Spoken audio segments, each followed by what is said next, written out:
اس سے بلند صلوات ہدیہ ہو کریں.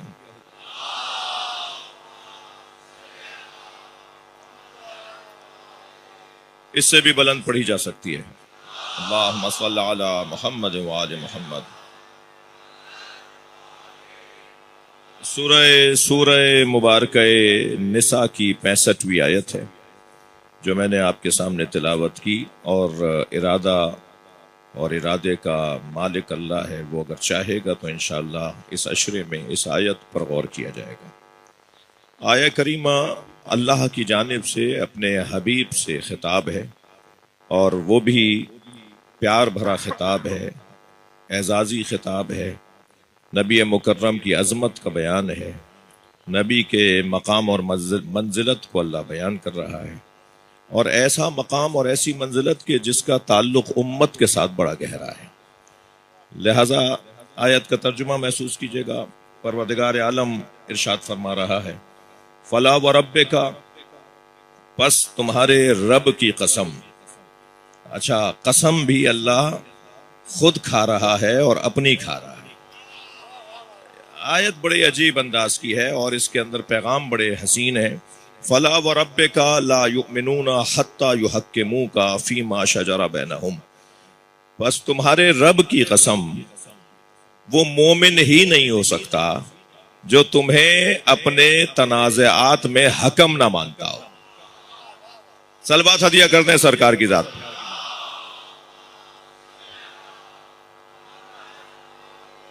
فلا وربک، میں ترجمے کے بیان سے گزر رہا ہوں اور آپ کی توجہات میرے ساتھ بھرپور ہیں، اور الحمدللہ ہمیشہ کی طرح عزاداران امام حسین نے اپنے حوالے سے، شہری حوالے سے اور موسم کے حوالے سے کسی طرح کی کسی رکاوٹ کو رکاوٹ نہیں جانا، بلکہ سب بھرپور انداز سے آج پہلے پرسے میں حاضر ہیں. فلا وربک، پس تمہارے رب کی قسم، لا یؤمنون حتی یحکموک فیما شجر بینہم، وہ مومن ہی نہیں ہو سکتا، مسلمان ہونا تو دور کی بات ہے، وہ مومن ہی نہیں ہو سکتا، انسان ہونا تو اور بات ہے. اللہ کے نزدیک سب سے بڑا حسین منظر ایمان کا ہے نا، وہ مومن نہیں ہو سکتا. اب میں جو ہے وہ ایک جملہ آپ کے مزاج کا کہہ دوں، وہ مومن ہی نہیں ہو سکتا جو نبی کو اپنا حکم نہ مانتا ہو. وہ امیر المومنین کیسے ہوگا؟ وہ مومنین کا امیر کیسے بنے گا کہ جو نبی مکرم کو اپنے تنازعات میں حکم نہ مانتا ہو. اب نبی مکرم کو اپنے تنازعات میں اگر حکم کوئی نہ مانے تو وہ مومن نہیں ہے. لا یؤمنون حتی یحکموک فیما شجر بینہم. اچھا، پھر صرف اتنا ہی نہیں ہے کہ وہ اپنے تنازعات میں نبی کو حکم نہ مانتا ہو، بلکہ بات اس سے ایک درجہ اور آگے بھی ہے، اور وہ یہ کہ ثم لا یجدوا فی انفسہم حرجا مما قضیت، اور جو نبی فیصلہ کر دیں اس فیصلے میں بال برابر بھی شک نہ کرتا ہو. یعنی نبی مکرم کے فیصلے کو من اور ان تسلیم کرنے والا، جیسا سرکار نے کہہ دیا ایسا مان لینے والا، جو فرما دیا بس اس پہ آنکھیں بند کر کے مان لو. عزیزان گرامی، نبی کے ہر فیصلے کو چوں اور چرا کے بغیر مان لینا ہی ولایت ہے. مفہوم ولایت بھی بیان ہو رہا ہے اس منزل کے اوپر. خبردار، دل میں بال برابر بھی تمہارے تردد نہ گزرے، نبی کے ہر فیصلے کو تسلیم کر لو. جی، ثم لا یجدوا اپنے اندر. اچھا، بولے بھی نہیں تھے تو بولنے والے کا تو کیا حال بنائے گا اللہ؟ یہ سوچنے والے کی بات ہو رہی ہے. ثم لا یجدوا فی انفسہم حرجا، جو، اور خبردار اپنے اندر اپنے دل میں، دماغ میں بال برابر بھی نبی کے فیصلے پہ تردد نہ کرو، اور جو ایسا کرے گا وہ مومن ہی نہیں ہے. صلوات پڑھ لیں ذرا نبی کی ذات پر.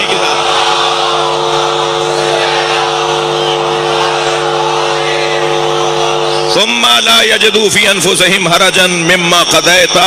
اچھا، پھر مما قضیت ویسلموا تسلیما، اور نبی کے فیصلے پر ایسے تسلیم ہو جیسے تسلیم ہونے کا حق ہے. یہ جو یسلم تسلیمہ ہے، اس کے اندر ایک علیحدہ حسن پایا جاتا ہے. جسے انشاءاللہ ممکن ہے کسی اور منزل بیان کے اوپر آپ کے سامنے پیش کیا جائے اور بیان کیا جائے۔ یہ آیہ کریمہ کا بہت ہی سیدھا سا، سادہ سا اور بہت ہی روشن سا ترجمہ تھا، اور آپ نے اس کو سماعت کیا۔ یہ آپ کی سماعتوں کی بالیدگی کا ایک ثبوت ہے۔ آیہ کریمہ پر غور ہوگا، اور نبی مکرم نے کون کون سے ایسے فیصلے صادر فرمائے ہیں جس پہ کہیں کہیں یہ ثابت ہوا، کہیں کہیں یہ ظاہر ہوا کہ بال برابر دل میں تو دور کی بات ہے، زبان بھی چلی، نبی کے فیصلوں پہ زبان چلی۔ بھائی صلوات ہدیہ کریں نبی کے ذات پر۔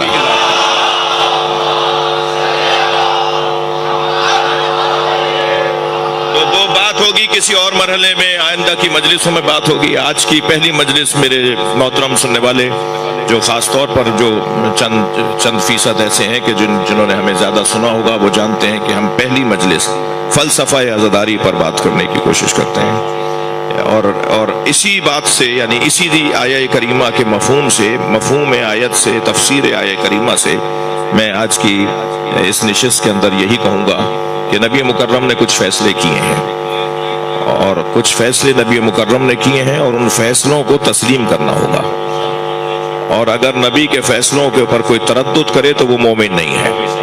یہ بہت روشن پیغام۔ نبی مکرم نے جو چند فیصلے کیے ہیں ان میں سے ایک فیصلہ یہ کیا ہے کہ میں تمہیں حسین دے کے جا رہا ہوں۔ ان الحسین مصباح الہدی، سرکار کا فرمان، ان الحسین مصباح الہدی، جان لو میرا حسین چراغ ہدایت ہے، وسفینۃ النجات، اور میرا حسین نجات کی کشتی ہے۔ یعنی میں اگر یوں کہہ دوں کہ امام حسین کو یاد کرنا ہماری ضرورت ہے۔ حسین مولا چراغ ہدایت اور کشتی نجات، اور چراغ بھی ایسا چراغ ہے جس کو بجھانے والوں نے جب بھی ارادہ کیا ہے تو ان کا منہ ہی جلا ہے۔ لبیک یا حسین، لبیک یا حسین،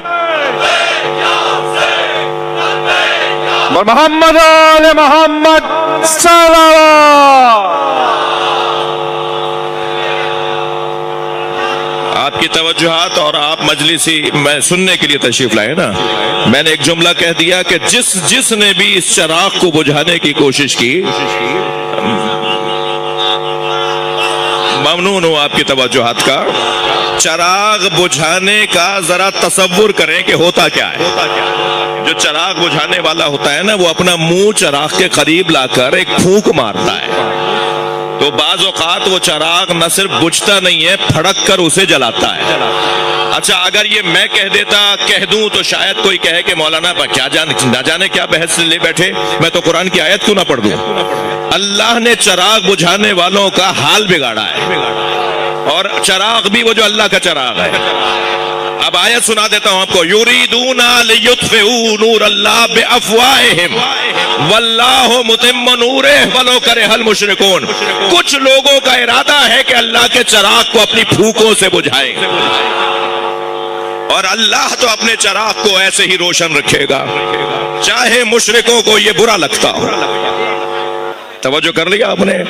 اچھا اگر اللہ کا چراغ بجھانے والا کوئی ہو اور بظاہر وہ لا الہ الا اللہ بھی پڑھتا ہو، بظاہر وہ محمد رسول اللہ بھی پڑھتا ہو، بظاہر نمازیں بھی اس کی پوری ہوں، مگر کام وہ مشرکوں کا کر رہا ہے، اس لیے کہ اس کے اس کام پر ناکامی کی صورت میں اگر برا لگتا ہے تو وہ مشرکوں کو برا لگتا ہے۔ یریدون لیطفئوا نور اللہ بافواہہم، کچھ لوگوں کا ارادہ ہے۔ اچھا کچھ لوگوں کا ارادہ ہے، اللہ کا بھی تو کوئی ارادہ ہے۔ جب کبھی آپ کسی بات کے روب میں آ رہے ہوں یا کوئی آپ کو روب میں لا رہا ہو، توجہ چاہوں گا، جب کبھی کوئی آپ کو حق بات کہنے پر روب میں لا رہا ہو، دبا رہا ہو، دھمکا رہا ہو، تو فوراً اپنے آپ کو سمجھایا کریں کہ یہ اس کا ارادہ ہے، اللہ کا بھی کوئی ارادہ ہے۔ کچھ لوگوں کا ارادہ ہے کہ وہ اللہ کے نور کو اپنے اللہ کے نور کو، اللہ کے چراغ کو اپنی پھونک سے بجھائیں۔ میں ایک جملہ کہے بغیر نہیں گزروں گا۔ ساری طاقتیں جو بھی اللہ کے نور کو بجھانے کے لیے، اللہ کے چراغ کو بجھانے کے لیے، چراغ کیا ہوتا ہے بھائی؟ نور ہوتا ہے نا، تھوڑا گردن ہلا دیجئے، بات جا رہی ہے تو چراغ کیا ہوتا ہے؟ نور ہوتا ہے نا۔ تو جو بھی اللہ کے نور کو بجھانے کی کوشش کر رہا ہے وہ دنیا کے تمام تر طاقتوں صلاحیتوں کو جمع کر کے بھی اگر اللہ کے نور کو بجھانے کی کوشش کرے تو اللہ نے اسے اتنا ذلیل کیا ہے کہ اس کی ساری طاقت کو پھونک بولا ہے۔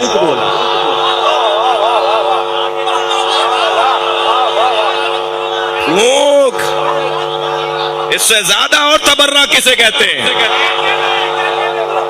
جتنی بھی طاقتیں اللہ کے نور کو بجھانے کے لیے استعمال میں آئیں گی ان کی حیثیت پھونک سے زیادہ نہیں ہے،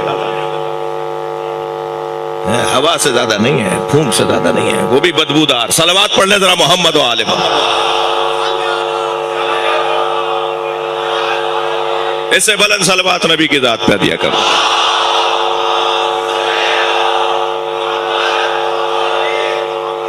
ان الحسین مصباح الہدی و سفینۃ النجات، حسین چراغ ہدایت اور کشتی نجات۔ یہ واحد کشتی ہے جو ڈوبنے والی نہیں ہے، بچانے والی ہے۔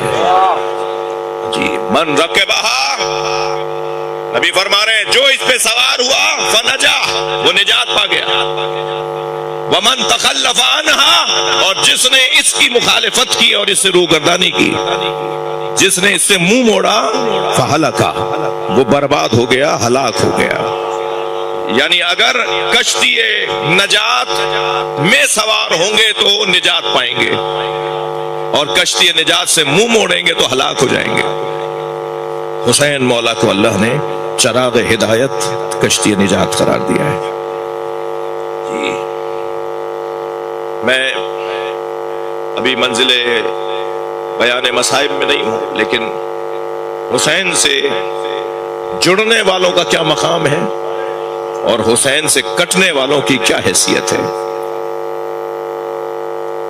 ہمارے ہاں تو یہ رواج نہیں ہے، لیکن عرب دنیا میں یہ رواج رہا، اور ہم تو مجلس ہی اس لیے کرتے ہیں۔ مجلس کا فلسفہ ہی یہ ہے کہ جتنی دیر تک مجلس ہوتی رہے گی، وہ نثر میں، مرثیے میں، سلام میں مجلس ہو رہی ہو یا نثر میں ہو رہی ہو، اتنی دیر تک ہم عصر مصطفیٰ میں پلٹ جاتے ہیں۔ 2 گھنٹے ہی رہے مجلس، مگر ہم 2 گھنٹے تک عصر رسول میں چلے جاتے ہیں ہم 1400 سال بعد والے، مگر ہم کچھ دیر کے لیے، اور ہم تو اس مجلس کی بات کر رہے ہیں، صبح سے رات تک آپ نہ جانے 10 مجلسیں کریں گے، تو ہر مجلس میں جب جا کر بیٹھتے ہیں تو ہم اتنی دیر کے لیے عصر رسول میں چلے جاتے ہیں، اور جب عصر رسول میں چلے گئے تو ہمیں قرآن بھی ملے گا، ہمیں اہل بیت بھی ملیں گے، اہل بیت میں ہمیں علی ملیں گے، سیدہ ملیں گی، حسنین ملیں گے، ہمیں صحابہ کرام ملیں گے، اور سب سے بڑی بات کہہ دوں، عصر رسول میں پلٹ جاؤ اللہ ملے گا۔ اس لیے کہ اللہ نے بھی جب اللہ سمجھانا چاہا تو اپنا شجرہ بیان کرتے ہوئے، اللہ کا شجرہ کیا ہے بھائی؟ معصوم فرماتے ہیں، نبی فرماتے ہیں، اللہ کا شجرہ سورہ توحید ہے۔ سورہ توحید اللہ کا شجرہ ہے۔ جی، اس سورہ کی تفسیر میں ائمہ نے ارشاد فرمایا، نبی مکرم نے فرمایا، قل هو اللہ احد۔ سورہ کہاں سے شروع ہو رہا ہے؟ قل سے نا، هو اللہ احد سے تو شروع نہیں ہو رہا۔ وہ چاہتا تو سورے کو شروع کرتا هو اللہ احد، اللہ الصمد، لم یلد ولم یولد ولم یکن لہ کفوا احد۔ وہ چاہتا تو هو اللہ احد سے سورہ شروع کرتا، اس نے شروع کیا قل، تم کہہ دو، یعنی اللہ کو بھی وہ اللہ منوانا ہے جو مصطفیٰ سمجھائے۔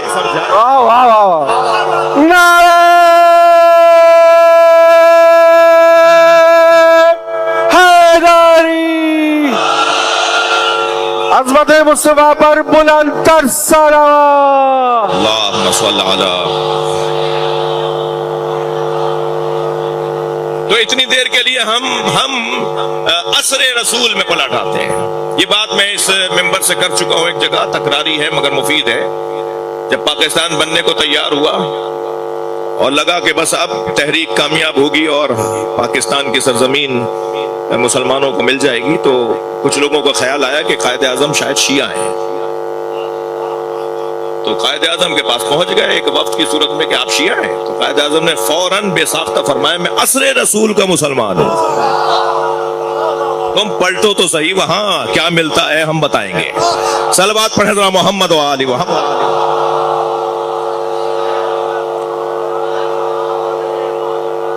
توجہ آپ کی ہے, میں آپ کا ممنون ہوں. یہ جو امام حسین دے کر گئے نا نبی, اس زمانے میں انگشتریوں پر انگوٹھیوں پر نقش لکھا ہوا ہوتا تھا.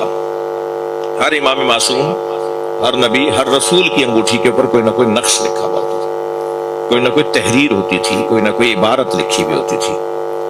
آپ کو جان کر شاید کسی بچے کے لیے کوئی نئی بات ہو, امام زین العابدین کی انگوٹھی پر کیا لکھا ہوا تھا؟ امام سجاد کی انگوٹھی پر کیا لکھا ہوا تھا؟ امام سجاد کی انگوٹھی پر لکھا ہوا تھا خزیا و شاقیا من قتل الحسین علیہ السلام. امام سجاد کی انگوٹھی پہ لکھا تھا رسوا ہوا, برباد ہوا جس نے حسین کو قتل کیا.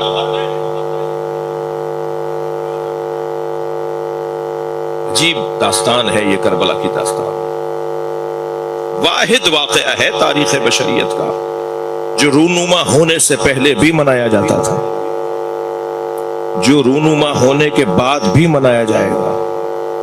ابھی واقعہ کربلا نہیں ہوا, حضرت آدم کا زمانہ, حضرت ابراہیم کا زمانہ, حضرت موسیٰ, حضرت عیسیٰ کا زمانہ, حضرت خضر, انبیاء ما سلف, نبی مکرم کا زمانہ.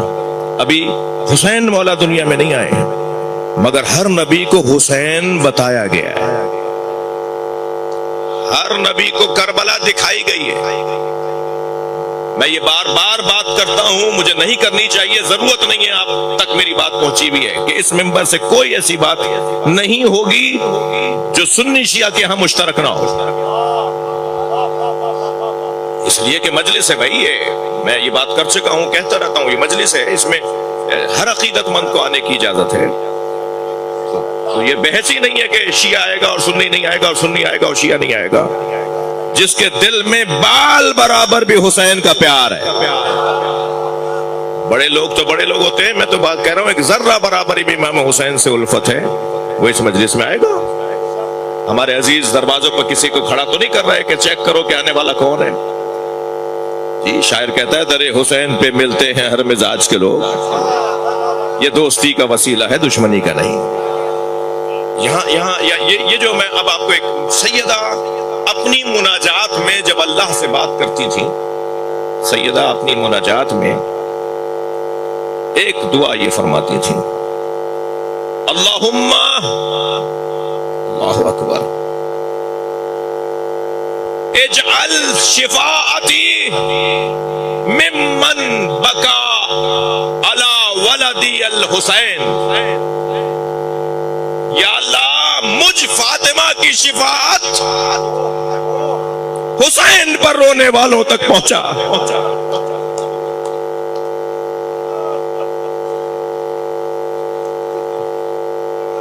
میں اپنے بیٹے حسین پر رونے والوں کی شفاعت کرنا چاہتی ہوں. یہ کوئی کم بات ہے؟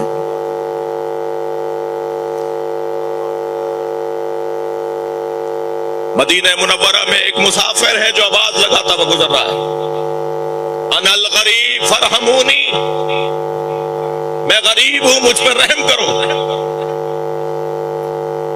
یہ آواز دیتا ہوا محلہ بنی ہاشم سے گزرا.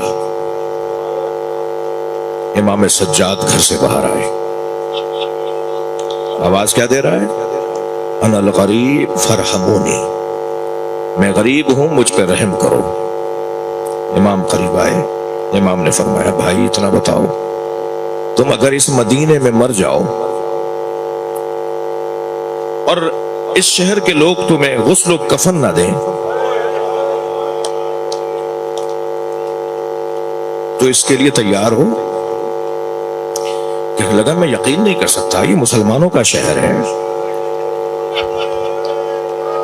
یہ سب مسلمانوں کا شہر ہے, یہ کیسے ممکن ہے کہ میں یہاں مر جاؤں کوئی مجھے غسل و کفن نہ دے؟ بس جیسے ہی اس نے کہا نا کہ یہ مسلمانوں کا شہر ہے، یہ کیسے ممکن ہے، تو امام نے اپنا رخ کربلا کی طرف کیا اور امام نے سلام کیا اپنے بابا حسین کو، اور سلام کرتے ہوئے فرمایا واہ صفا یا بتا، ہائے میرے بابا حسین، قد ترکو ثلاثۃ ایام بلا دفن ولا کفن، سلام ہو میرے بابا حسین پر جنہیں 3 دن تک بغیر غسل و کفن کے چھوڑا گیا۔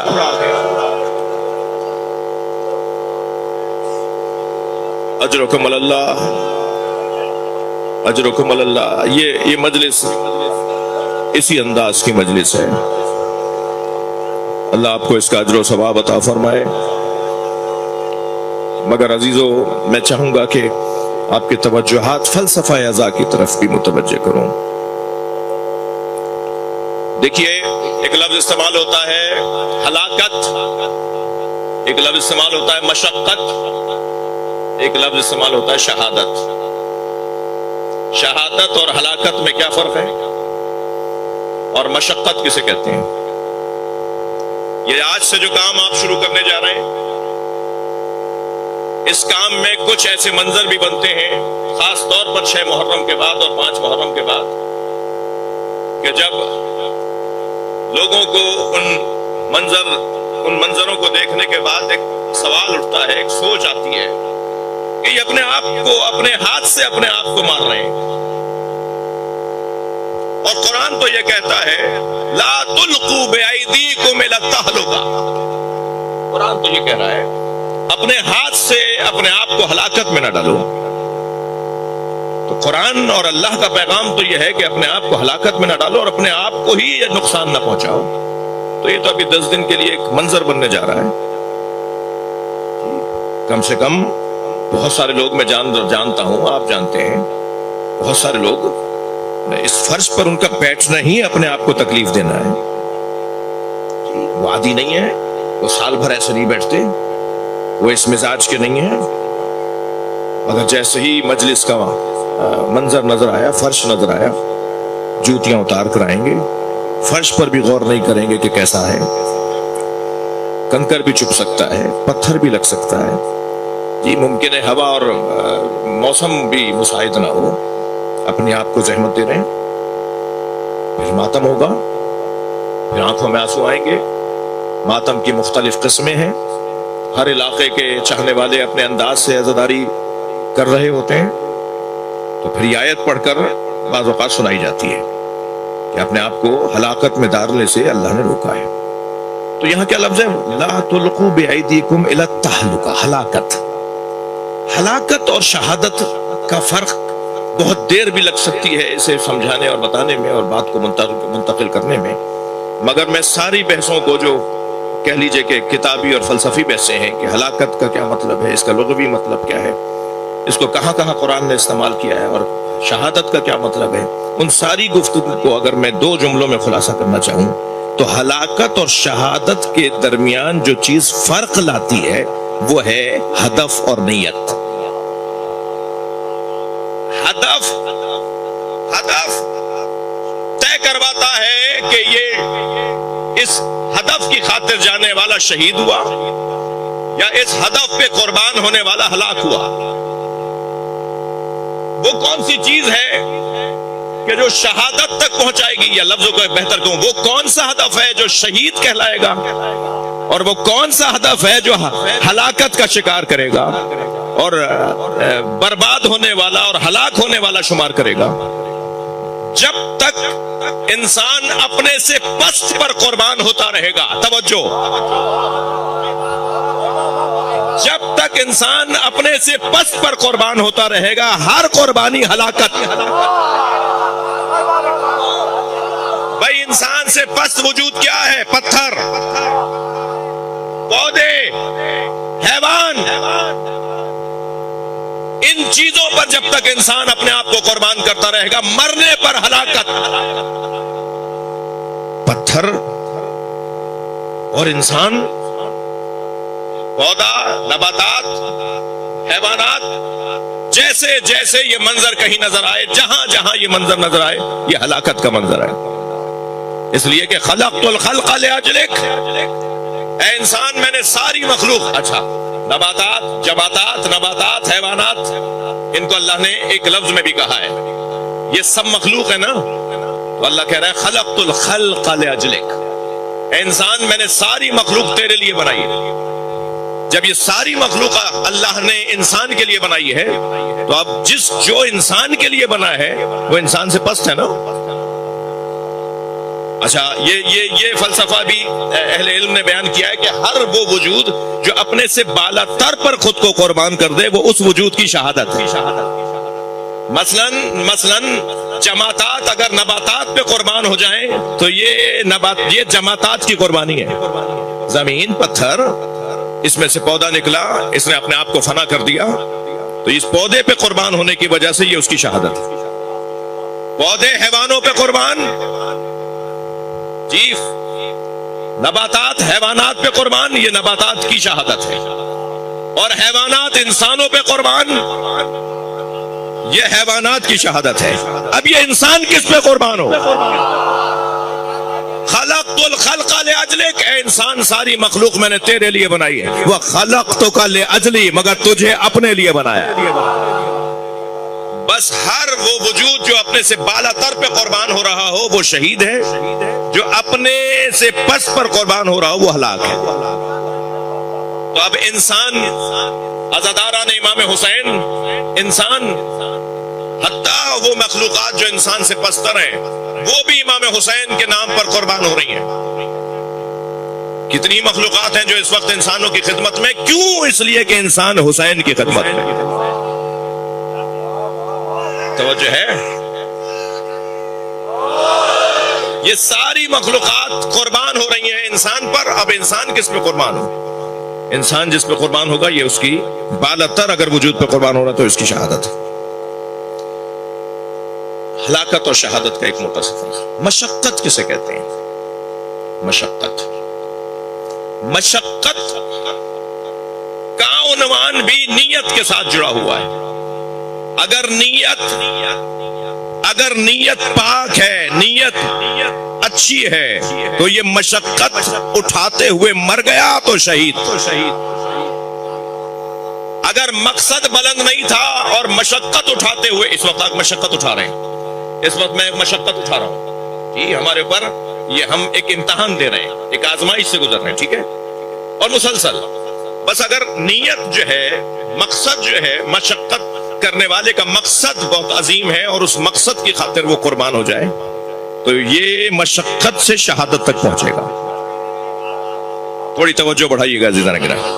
مثلاً ایک باپ اپنی اولاد کی خاطر مزدوری کرتا ہے.